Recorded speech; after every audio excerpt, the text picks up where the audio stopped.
Today we're going to be talking about the number one biggest block that prevents people from experiencing true healing in their lives. Oh, it looks like there's a delay. We're going to start that over again. Hey, everybody. Today we're talking about the number one biggest block that prevents people from experiencing true healing in their lives. And that block is forgiveness. So let's jump into this. Hi, everybody. I'm Janet. I'm a quantum healing practitioner. I'm also a soul self restoration coach. And what I do is I help take people to the uncharted waters of who they really are for healing and for restoration. And I'm also going to add transformation on top of that as well. So I see this a lot in my practice. Healing is not just a physical effect that happens to your physical body. It's not just something that occurs when you let go of pain or suffering from within. It is that, but it's going to affect more than just your physical body. It's going to affect your relationships, your bank account, and your life's external experiences. So I really want to get into this because this is probably one of the most powerful discoveries that a human being can make when they go inside and start to do their own inner work. So when I work with people and I start seeing that they're not making any progress or they're not getting relief from their suffering, I personally like to work with people who are experiencing physical symptoms. Maybe they have a chronic illness or a degenerative disease, or maybe they're having a hard time losing weight, something like that. There's a physical, tangible thing going on in their bodies that they just cannot get results with. Like no matter what they try, nothing is working. And even if it does work, then it comes right back. So this is one of the first places that I go when that starts to happen to somebody, is that the number one biggest block that people have in regards to not healing and not getting relief and not getting resolve is pride.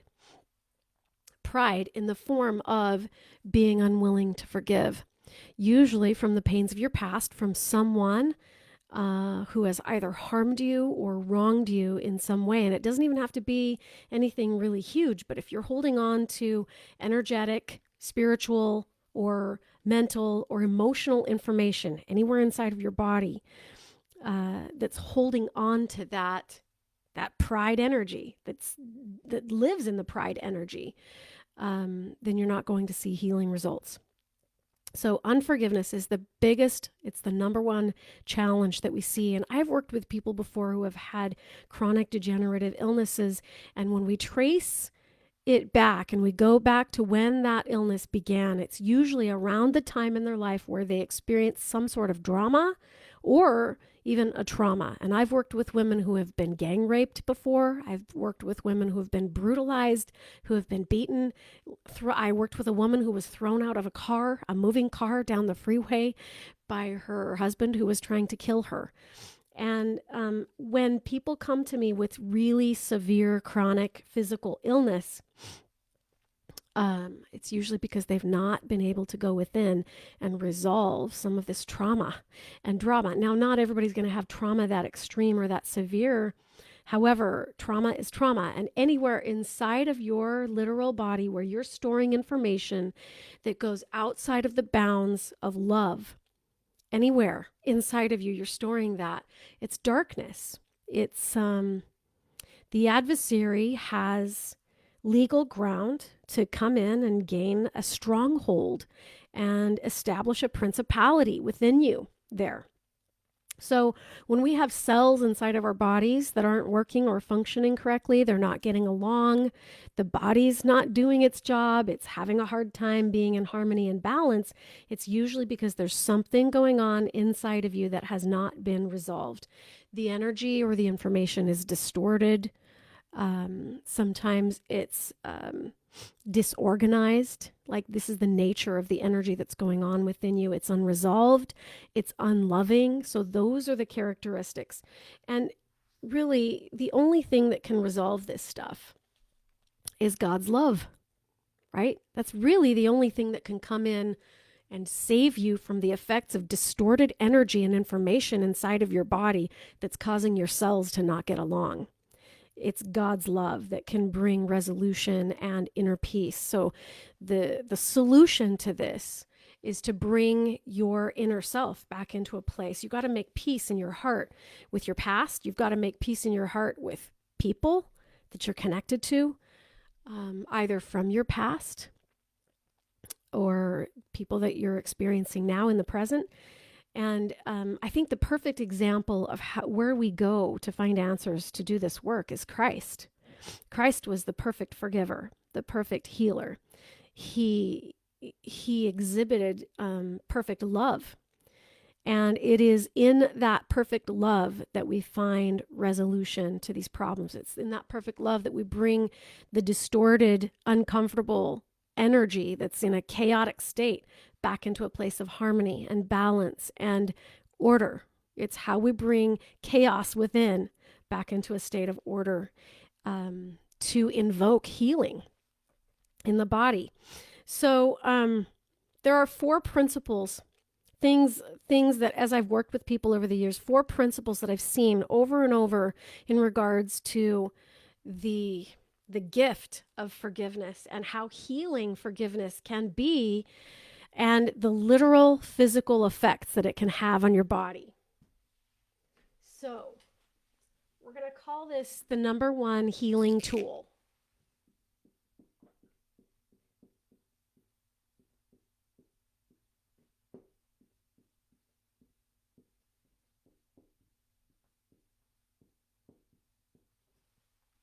The number 1 healing tool that can help bring balance and harmony back into the body is forgiveness. So I've put down about 5 different principles that can maybe help illustrate this a little bit better. But when you think about somebody who has either harmed you or wronged you from your past, who created maybe some great stress or pain or discomfort or maybe just awkwardness when you think about that person, number 1, you have to be a remitter of sin and not a retainer of sin. So you have to be willing to let go of the sin that you're harboring, either the feeling of discomfort that you have for them. And you also have to be willing to, this is the second part, is separate yourself and them from the sin. So you have to separate the person from the sin. And, the perfect example, again, in this is Christ, because Christ has the ability to see you on a higher perspective, a higher plane, or a higher self level, than you have the ability to view others or even yourself. And so you have to be willing to separate yourself from the sin and also separate that person from the behavior. Number 3, this is an attitude of the heart. It is not an intellectual experience. You can't just say in your mind, oh, I forgive them. Like, when you're a parent and you and your children are fighting, and one child perpetuates harm onto another child or treats them badly, and you tell them to forgive the other person or to say sorry and to forgive the other person, then usually the sorry from the perpetrator comes out like this. Sorry. Like they don't really mean that. So the forgiveness and the godly sorrow has to come from a place of the heart, a place of peace, and a place of true, genuine love for that other person, or it's not going to have any kind of an effect on you. It's just going to be words. However, I have noticed that even if it is just words, just saying the words sometimes will have a profound effect on the person's body. So again, this isn't a logistical, ritualistic, intellectual experience. It is an experience that happens within the heart. It's a transformational experience, and it has to come from deep within you. Number 4, this is principle number 4 to healing.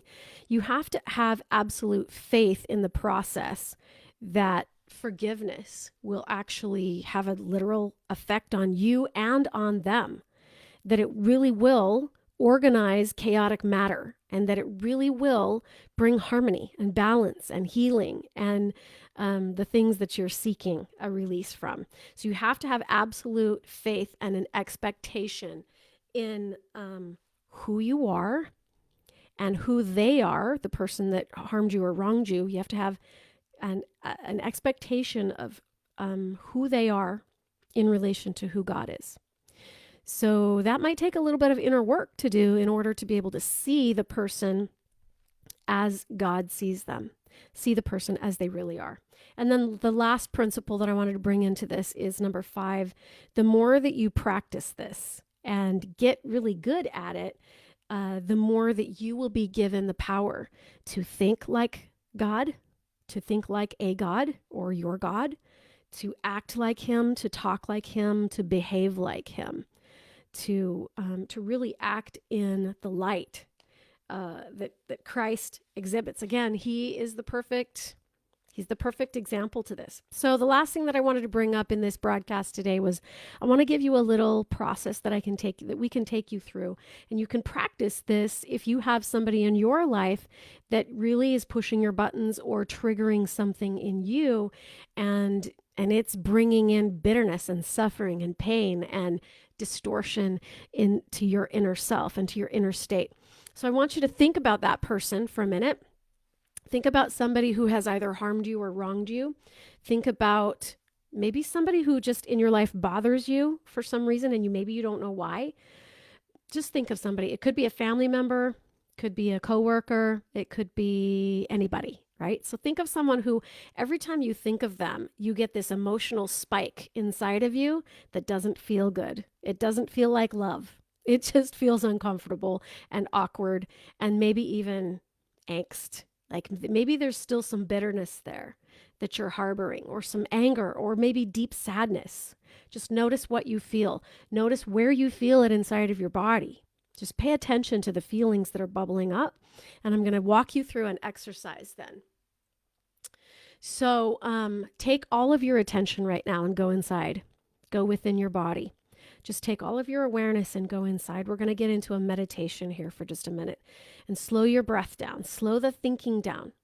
Slow everything down. The energy, the breathing, the thinking. Just go inside of your body. You can close your eyes if you want to. And breathe. It's in the surrender that you're going to heal and release all of this gunk and this garbage that you might be harboring or holding on to. Again, and this stuff all comes with biological consequences.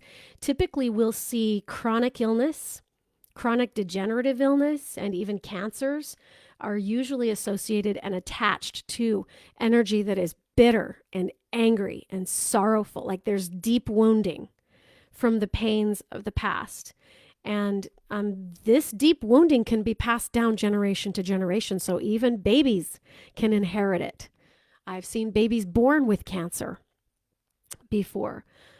So it might not even just be your energy that you're carrying. You might have had this handed down to you from your family line. So you can think about that too. So I want you to just think about that person, think about them by name, and say out loud, I bless. I'm going to use the word John. So if your name is John, don't be offended, but I'm going to say the word John. I bless John. And I'm going to think about that person. I'm going to separate them from the sin. I'm going to see them the way God sees them. And I'm really going to soften and center myself. I'm really going to seek to surrender any ill feelings or feelings of discomfort or pain inside my body. I'm going to just let them go and breathe that out with the breath. The next phrase, I release John from this suffering. Again, the suffering is yours. It belongs to you. So release them from your suffering. Just separate them. And I forgive John. Now, I'm keeping in mind that forgiveness is you choosing to let go of your own suffering. It's not about them. It's about you. It's about you bringing yourself back into a place of inner peace again, making resolve with the information that's sitting on your hard drive. It's not really about them. It's all about you. So I bless John, I release John, and I forgive John. That's you releasing the effects of this pain, you choosing to let it go. Okay, so the next phase is you. So we're going to say, I bless myself. I release myself from this pain, and I forgive myself for carrying it. And lastly, we're going to bless and release and forgive all the witnesses. This is everybody in your life who has seen you standing in this energy. And maybe they didn't know you went through this suffering, but they witnessed the effects of it within you. Okay. Hey, Rachel, thanks for jumping on. Yeah, letting go of your own suffering. That's what forgiveness is. So let's take forgiveness to the next level then with all the witnesses. Here's a good illustration of that before we jump in. So let's say you watch the news and you watch the effects of the Holocaust and you watch millions of people being brutalized and murdered. And you're observing that and you're experiencing pain and suffering and sorrow inside of your body because you're witnessing someone else's suffering. So that's what I mean by that. We're going to release and we're going to let go of the connection to witnesses. So just say out loud, I bless all the witnesses. It could be your children. It could be people who observe you from afar. I release all the witnesses from my suffering. Woo! Did you feel the shift?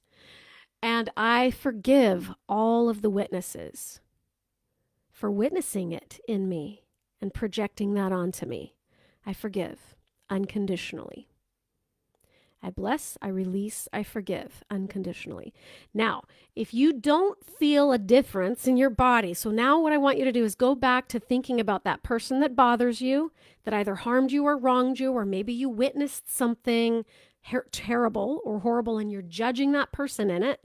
Any person, any living soul, or even not living soul that bothers you, you can go through this exercise with. And if you notice a change in your heart or a shift, if you notice that you've been able to release and let go and you're just neutral now, then it worked.